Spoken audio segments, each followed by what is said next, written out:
July 12, 1951, Madison Square Garden, New York.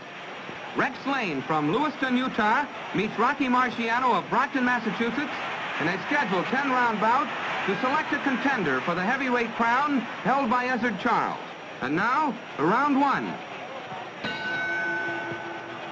Immediately, they go to close quarters. Marciano in dark trunks has short arms. His reach is only 67 inches, 8 inches shorter than Layne's 75. So it's to his advantage to stay in close.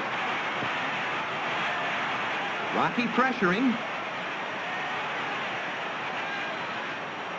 Marciano misses the left hook, and Layne answers by punching back to the head. Layne's the favorite tonight. Ringsiders are still talking about the way this 23-year-old slugger knocked out hard-punching Bob Satterfield and outpointed an old cutie like Jersey Joe Walcott, who later was to become heavyweight champion of the world.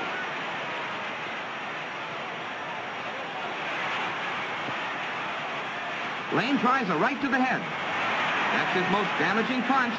Watch him and you'll see him throw that right again. And again. Because of that powerful right, and because he emerged from the same Rocky Mountain district that produced Jack Dempsey, Layne has been compared with the Manasseh Mauler. You remember Dempsey had a devastating right, too. Marciano working on Layne inside with short hooks to the jaw and body. He has a big right-hand punch, too. Layne bullies Marciano to the ropes. Working on the body, he makes Rokki miss with both hands. Later on, we'll find Marciano, the smaller, lighter man, doing most of the bullying. Layne tries another right, but Marciano moved inside the punch. Rokki about to miss a right uppercut, but he connects with a left to the jaw, and they go to close quarters, each man seeking an opening.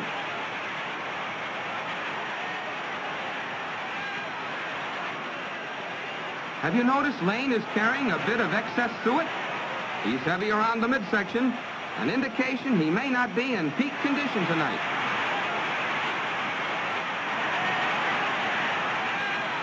Watch this left to the jaw by Marciano. At this stage in his career, Rokki was mostly a right-hand puncher, but trainer Charlie Goldman has been at work, developing the slugger's left, and later in Marciano's career, it became a potent weapon. Most of the fighting at short range. There's Layne getting off, as they say in the trade. But you see Marciano well covered, well protected. Marciano, about to miss a right, will land a smashing left hook, followed by a right to the jaw. Rokki much quicker than Layne at following through after a miss. Layne a glancing right to the body.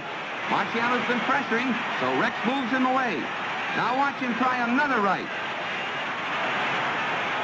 Rex Lane punching well and making a strong showing at the end of round one. Round three. A hard left hook to the head by Marciano, and they move to close quarters.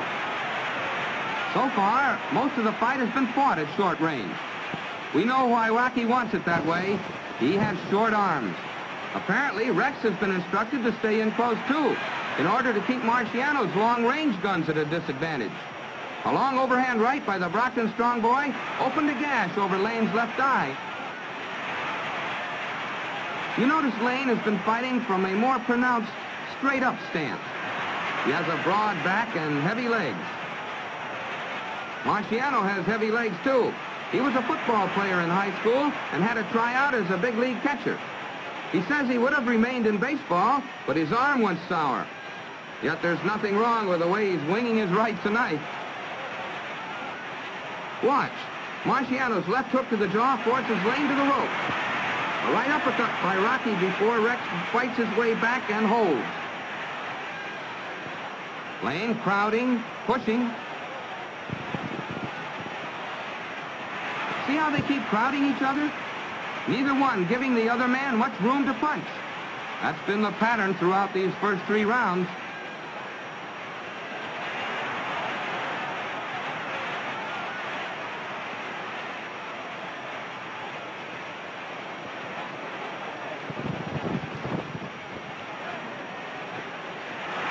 A good left uppercut, followed by a right, staggers Layne. I'll keep watching for some of the best action of the fight so far.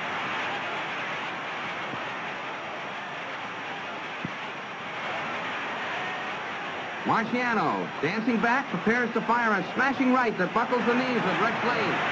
That punch took its toll, and Layne is forced to hold. For a right-hand belter, it's a serious matter to have his left eye impaired. That's his front eye, so to speak. No wonder, then, Rex Lane's cornermen are so concerned with that cut over Rex's left eye. A cut blasted open by an overhand right of Marciano's.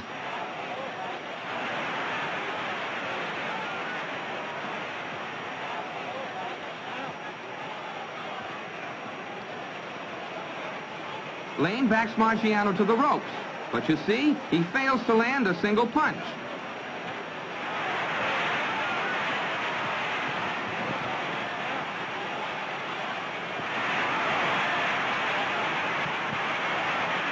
Again, Rokki tries the offensive crouch, and you notice he keeps his jaw well protected from uppercuts, but his crouch is still a bit awkward.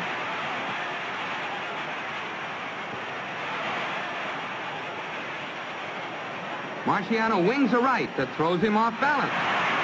So far in the fight, he's been missing most of his long-range shots, but that right is the weapon that spells trouble for Layne.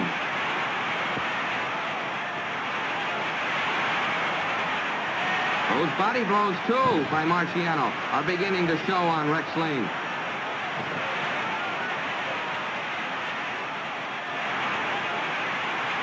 Plenty of target for Marciano to shoot at.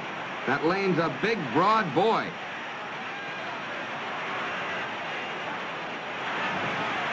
A good left hook to the jaw by Marciano. Now you'll see him bounce a right off Layne's head. Another left hook. And another glancing right. Rokki piling on the pressure here in round 5. Layne showed signs of tiring. He's becoming flat-footed. His reflexes are starting to go. It seems to be an effort for him to maneuver now. Watch Layne cock his right, only to catch a haymaker right from Marciano. Rokki beat him to the punch. Definitely, Layne is tired. He's dropping his guard from time to time, if you notice. Both men have been missing hard rights.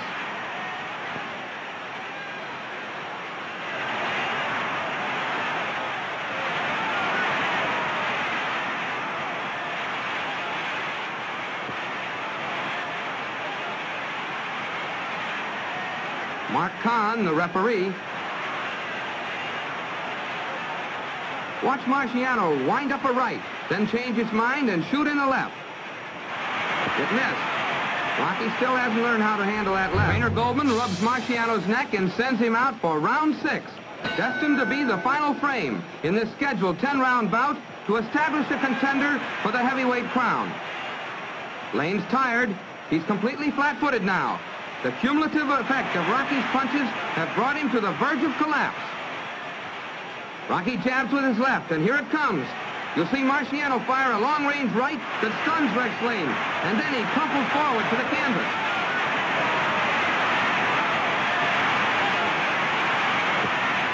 Referee Mark Kahn picks up the count. It's 10 and out for Rex Lane, who hasn't moved a muscle. He's really out. And Rokki waves a right on high that did the job. He gets a congratulatory kiss from Ali Colombo, longtime friend, assistant trainer, and former manager. Then he circles the fallen Rex Lane, walking off nervous energy. Marciano could probably go another 15 or 20 if he had to. Johnny Addy gives Rokki the time of the knockout before making the official announcement. Here it is. 35 seconds of the 6th round. And Rokki Marciano has registered his 36th victory in a row. He's on his way to the top. For Rex Lane, this is the 2nd defeat in 38 fights and the first time he'd ever been knocked out. Time was to prove that his fight with Marciano marked the beginning of a downward trail. July 12th, 1951.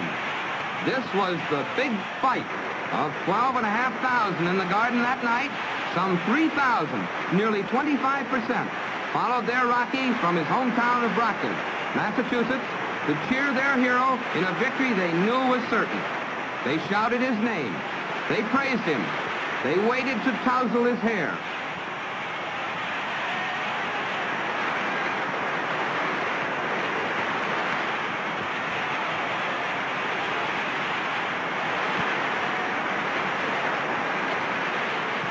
Some even grappled with the police.